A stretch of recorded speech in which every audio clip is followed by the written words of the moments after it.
Allah, je te propose de lire le hadith du jour. Allah traite ses serviteurs avec tendresse et aime la douceur dans toutes les actions.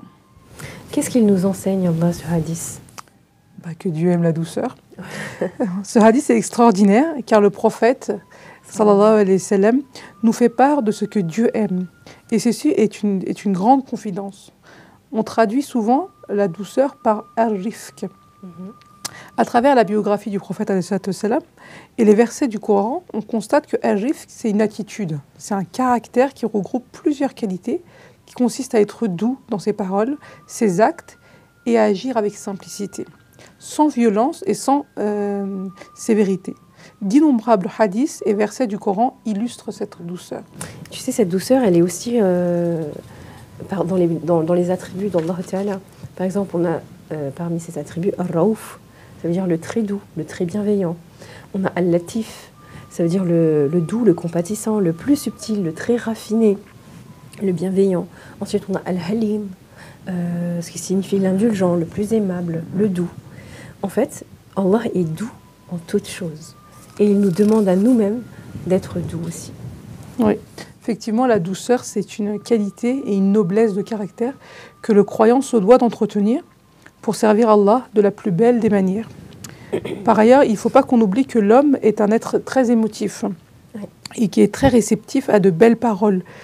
Et il répugne tout ce qui va être blâmable et qui va lui faire du mal, en fait. Donc, cette douceur, elle est là parce que sans cette douceur, on aurait du mal à retenir les gens autour de nous. Par exemple, quand on regarde le prophète Sam, quand il revient de Uhud, malgré que ses compagnons ne l'ont pas écouté là-bas, on fait le contraire de ce qu'il leur a dit, Allah Ta'ala, il lui conseille d'être doux envers eux.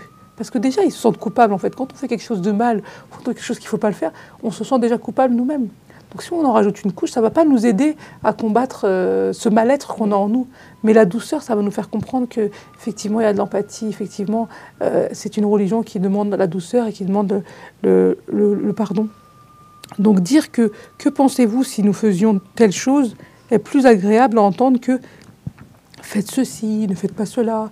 Notamment quand on parle avec les enfants, dans l'éducation, on va dire, moderne, avec tout ce qui va être discipline positive, oui, etc. La parentalité propositive, voilà, c'est la mode en soi. C'est la mode, mais en fait, c'est la mode, mais c'est déjà... C'est la sunna. C'est la sunna, en fait. De toute façon, la mode, c'est toujours des choses qui reviennent avec le temps. Mais sinon, on lisait déjà bien notre sunna. Tout ça, en fait, c'est déjà dans notre religion. Enfin, ça s'appelle la discipline positive, mais je dirais plus que ça s'appelle la sunna, en fait, finalement. Oui. Regarder le bon côté des choses, expliquer les choses avec douceur et gentillesse. C'est plutôt ça. Tu sais, justement, notre prophète sallallahu alayhi wa sallam, il avait avec lui Anas bin Malik, qui relate que le prophète ne lui a jamais reproché quoi que ce soit, si c'est quelque chose qu'il n'a pas fait alors qu'il devait le faire, ou si c'est quelque chose qu'il devait pas faire et qu'il a quand même fait. Le prophète ne lui a jamais reproché cela, et il dit en fait qu'il a toujours été très doux, alors que en tant qu'enfant,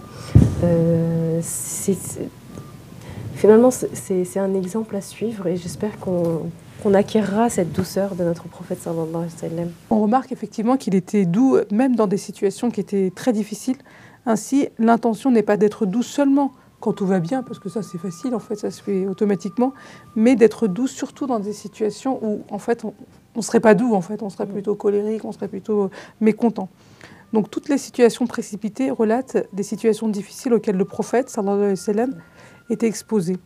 Les épreuves et les difficultés étaient son quotidien. Et malgré cela, il n'a jamais cédé à la violence, ni à la haine, ni à la colère.